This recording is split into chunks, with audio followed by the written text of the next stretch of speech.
Hello, this is Sheila Shoup, and I'm a Dallas-Fort Worth area HR professional, and I have the privilege today of speaking with Steve Peglar. Welcome, Steve. Thank you, Sheila. Yeah, my pleasure. Steve is the Senior Vice President at Whitney Smith Company, and he's a long-time HR professional.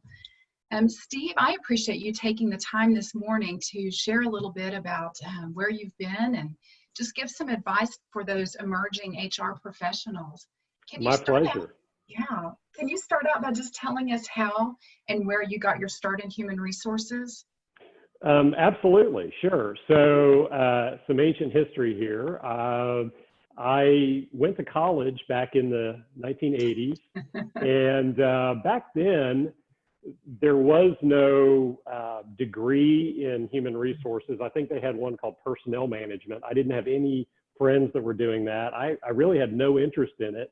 And I was never, at least as far as launching my career right out of college, I had no interest at all in human resources. Of course, I didn't know a whole lot about it.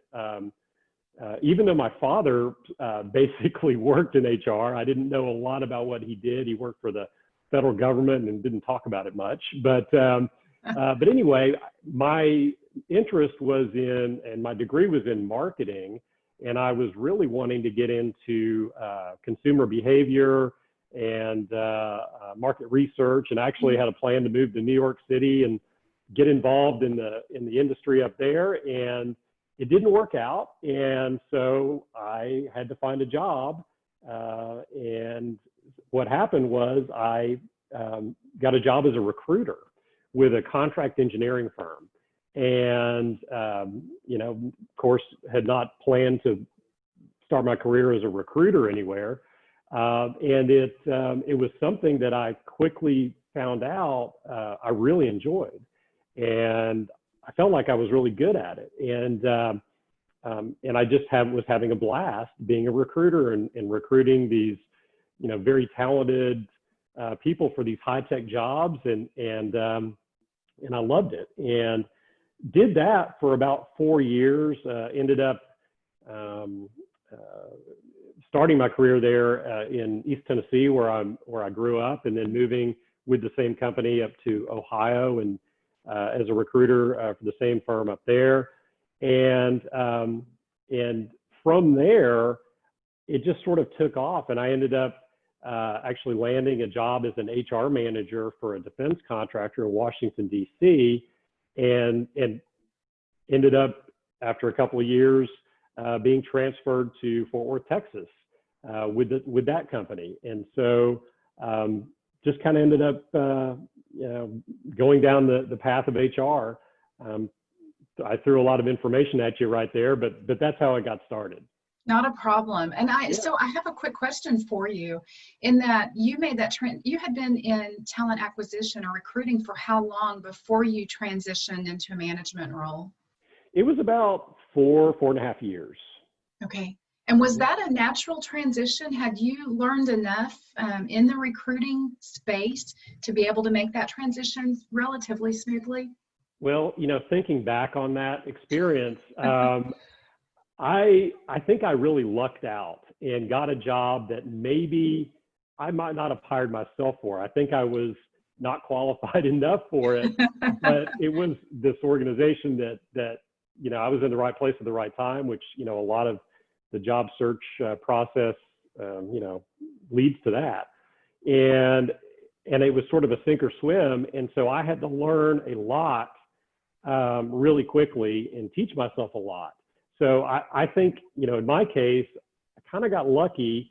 I had enough of the basics of, enough of the different aspects of HR for this company to take a chance with me. And so I feel very lucky that it worked out. But yes, I mean,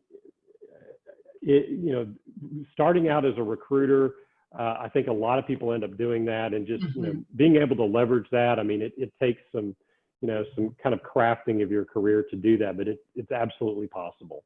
Sure, absolutely. And I'm certain the capability was there, maybe just not all of the knowledge. And I think every role we step into is like that. There's a huge learning curve. Thank you for exactly. sharing that. So what do you find most challenging about the field? Well, a couple of things really. So just, and I think anybody else in HR would probably agree with this, just the pace of change Mm-hmm. and new developments in not just compliance. I mean, you think of HR and so many people, especially the ones that aren't in HR, immediately think of compliance. Well, yes, naturally with the employment laws and the evolution of employment law and the changes every day that we have to deal with as HR people with regulatory issues and that kind of thing. So, but also beyond that, just best practices. So compliance and best practice changes and the rapid pace of those, very challenging and kind of always has been, but really seems to have accelerated, especially in in our recent history. And then also on top of that, just the fact that in HR, we're dealing with people, and human beings are very unpredictable by nature. We're not dealing with inventory on a shelf. We're not dealing with, necessarily every day just crunching numbers and dealing with dollars, although, part of our jobs may involve that. We're dealing with human beings, and we never know what we're going to be dealing with on any given day. So that can be very challenging. That makes sense. I recently had someone say to me that being in HR was like being in dog years. Yeah, I like that. Yeah. How, you've talked about just the change. How do you stay on top of trends and changes? Great question.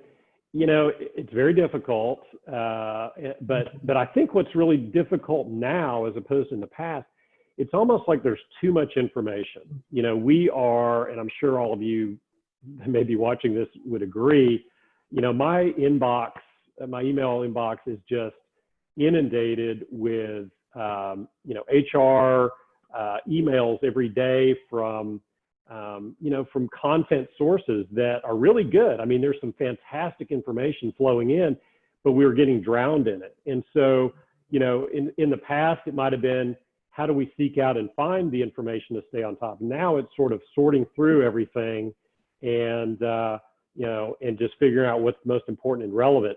But just, as far as staying on top of it, I don't think any of us can say we don't have the information to keep up with the trends and changes. It's just being smart about how we distill it down and sift through it. And also on top of that, just networking, paying attention to what's going on out there. It's all, all of that combined is how I stay on top of it. Very good. Thank you for that. Sure. And then what advice, I hear lots of people talking about wanting to break into or get into the HR profession. What advice would you give someone wanting to do that? Of course, as I had indicated when we started the call, I never really wanted or really was seeking to end up in HR. I just sort of got here by accident and it worked out. And I've been doing this for 30 years. There's a lot of people that really want to seek this out as a profession, and it's very smart. I mean, this is such a broad field now. Mm-hmm. And, it's like I tell people, any prospective client I work with, or really anybody, everything is HR. Mm-hmm. It doesn't matter what your product or service is. It all comes down to your people and your culture. So anybody that's wanting to get into the profession, I think there's plenty of room for everybody, and it's growing all the time. As far as breaking into it, I will admit I'm not extremely familiar with HR curriculum at colleges and universities right now. I haven't really had the need to keep up with what is being taught, although I have spoken at some educational institutions on the topic, but I'm not sure what's being offered out there. I know there's some great programs. My advice is to keep in mind that, your skill set needs to be broad. And if I were looking for somebody, a new HR person, I would look at things like, maybe somebody that has an educational background, a broader educational background in business. Do they have a broader MBA perhaps? maybe, you know, even a law degree and they've never practiced Mhm. law. I think that's a fantastic, you know, piece of credibility there. Somebody that maybe has a degree in industrial psychology. You know, we're all psychologists in HR, you know, at least part of the day. So, you know, in addition to considering just that HR degree, bachelor's degree out of a college, you know, there's so many other options. You know, and being bilingual these days, I think if you're bilingual, that's as valuable as having an MBA, and that's my Wow. opinion there. So, so there's a lot of ways to get into HR. I don't know, you know, the exact route that is the best, but there's so many ways to get into it, and just keep an open mind, and you'll get there. That makes sense. Mhm. Well, just want to thank you for your time today. Thank you for sharing from your breadth of experience and knowledge. It's a pleasure. Happy to talk to you today. Enjoyed our conversation, and best of luck to everybody out there that's seeking a career in HR or wanting to advance their career. Take care. You too. Thank you.